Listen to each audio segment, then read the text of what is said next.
उसने जो लहू बहाया है ना क्रूस के ऊपर, वो तुम्हें चंगा करेगा। उसका लहू साधारण नहीं है प्रियो, उसके लहू में सामर्थ्य है।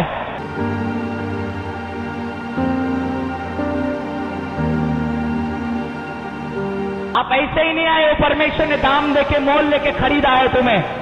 आप और मैं शैतान के हाथ में थे, क्रूस के ऊपर यीशु ने जान दी और तुम्हें और मुझे खरीद लिया है। मेरे प्रियो, क्या कोई ऐसा यहाँ पर है, कोई पति यहाँ पर ऐसा है जो अपने पत्नी के लिए मर सकता है? कोई नहीं। क्या कोई पत्नी यहाँ पर ऐसी है जो अपने पति के लिए मर सकती है? कोई नहीं। क्या कोई माँ बाप ऐसे यहाँ पर है जो अपने बच्चों के लिए मर सकते हैं? क्या कोई बच्चे हैं यहाँ पर जो अपने माँ बाप के लिए मर सकते हैं? अपने परिवार के लिए, अपने फैमिली के लिए, या किसी कामों के लिए, किसी व्यक्ति के लिए, या आपका करीबी कोई प्रेमी होगा उसके लिए? मेरे प्रियो, सब लोग की एक सीमा आ जाती है। हर एक व्यक्ति दूसरे व्यक्ति के लिए भूखा रहेगा, प्यासा रहेगा, अपना सब कुछ उसके ऊपर वो खर्चा कर लेगा, अपनी सारी इच्छाओं को मारेगा, पर उसकी इच्छा को पूरी करेगा। पर जब मरने की बात है ना मेरे प्रियो, तो वो उसके लिए नहीं मरेगा, क्योंकि प्यार का एक सीमा है। वो बहुत प्रेम करेगा आपसे। आपका घर में जितने भी लोग हैं, माता पिता, भाई बहन, पति पत्नी, बच्चे, आपसे प्रेम करेंगे मेरे प्रियो। पर एक समय ऐसा आ जाता है, वहां पर प्रेम धीमा हो जाता है, रुक जाता है जब मरने की बात आती है तो। हालेलुया। पर मेरे प्रियो, मैं आपको एक बात बताना चाहता हूं, तुम और मैं एक दिन मरने वाले थे। हमसे प्यार करने वाला कोई नहीं था, बचाने वाला कोई नहीं था। पर परमेश्वर ने देखा ये सारे लोग नरक के रास्ते जा रहे, सारे लोग शैतान के हाथ में हैं, इन्हें बचाने वाला कोई नहीं, अब क्या करे? बहुत सारे नबियों को भेजा, वो भी मारे गए। पर परमेश्वर ने क्या किया? अपने एकलौते पुत्र को भेजा। और बाइबल कहती है यीशु मसीह ने ऐसा हमसे प्रेम किया। मेरे प्रियो, कोई भी हमारे लिए नहीं मरा। सबके प्यार की एक सीमा आ गई, सब जन उधर रुक गए कि मैं इतने देर तक ही तुझसे प्यार कर सकता हूँ, तुझे जो चाहिए वो मैं दे सकता हूँ, पर मरने की बात आएगी तो कोई तुम्हारे लिए नहीं मरेगा मेरे प्रियो। पर बाइबल ऐसा बताती है, पर यीशु मसीह है, उसने अपनी सीमा को क्रॉस किया और क्रॉस के ऊपर जान दे के बताया कि वो तुमसे प्यार करता है। हालेलुया। उसने तुम्हारे मेरे लिए सब कुछ सहन कर लिया। जो सजा हमें होने वाली थी, जो हमने पाप किया था, उसने अपनी ओर लेके बताया कि मैं सच्चा तुमसे प्यार करता हूँ। एक दिन हम नरक में जाने वाले थे, उसने क्रॉस के ऊपर जान दे के बताई, हालेलुया, कि नरक से तुम्हें और मुझे खींच ला के स्वर्ग में लेके गया। वो जो रास्ता बंद था स्वर्ग का, उसने हमारे लिए रास्ता खोल दिया।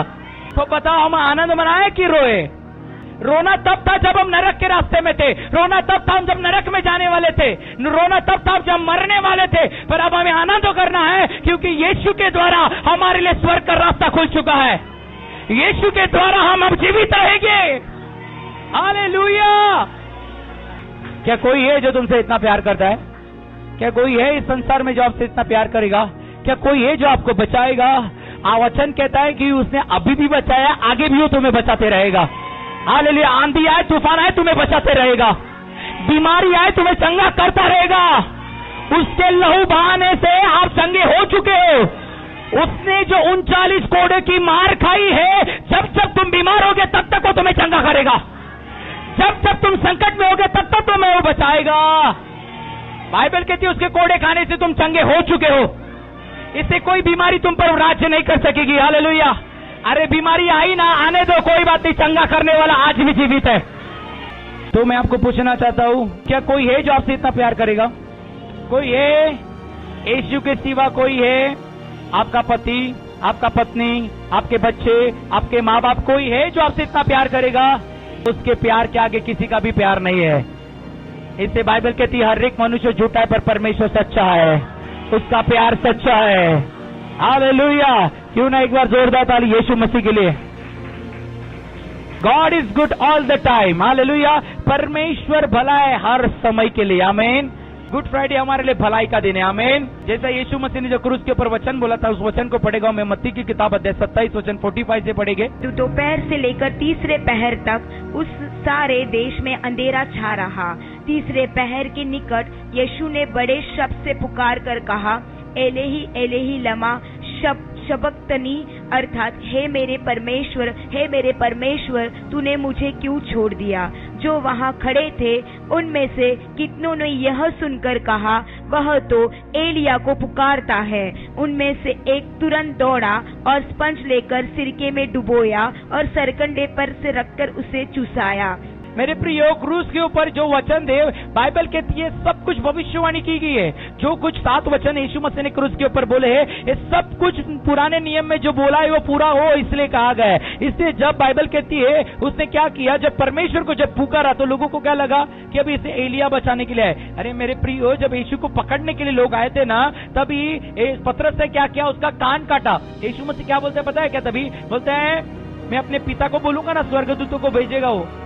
मेरे प्रियो, ये क्रूस के ऊपर क्यों यीशु मसीह मरा? क्योंकि तुम्हें और मुझे बचाना था, इसलिए क्रूस के ऊपर गया। और क्यों उसको सिरका पिलाया गया? क्योंकि वचन में लिखा है उसको सिरका पिलाया जाएगा। हालेलुया। जो कुछ भी बोला क्रूस के ऊपर उसको बाइबल कहती है लटकाया, फिर उसकी एक भी हड्डी नहीं टूटी, क्योंकि लिखा है कि उसकी एक भी हड्डी नहीं टूटेगी। आप लोग सुन रहे कि नहीं सुन रहे? क्योंकि चोरों की हड्डी तोड़ी, पर यीशु की हड्डी तोड़ने के लिए गया ना, तो यीशु की हड्डी तोड़ नहीं पाया। हालेलुया। मेरे प्रियो, आज संसार में परमेश्वर से नाता लोगों का टूट गया था। मलाकी किताब के बाद 400 साल तक परमेश्वर ने किसी से बात नहीं की। मेरे प्रियो, बाइबल कहती है परमेश्वर ने हमसे प्रेम किया, अपने पुत्र को भेजा। और बाइबल कहती है कोई सब जन परमेश्वर के पास से दूर हो चुके थे, पर यीशु मसीह जब क्रूस के ऊपर सारी तुम्हारी मेरी गलतियों को, पाप गुनाह अपराधों को क्रूस के ऊपर लेके गया, बाइबल कहती है मंदिर का पर्दा नीचे से नहीं फटा। कहां से फटा? ऊपर से फटा। वो पर्दा किसने फाड़ा? परमेश्वर ने फाड़ा। क्यों पता है क्या? जब वो क्रूस के ऊपर मरा, जो लोगों का रिश्ता परमेश्वर से टूट गया था, पर्दा फटने के बाद यीशु मसीह की वजह से, यीशु का क्रूस के ऊपर मरने की वजह से तुम्हारा और मेरा रिश्ता पिता से जुड़ गया। हालेलुया। वो क्रूस के ऊपर मरा, पर्दा फटा और तुम्हारा मेरा रिश्ता जुड़ गया।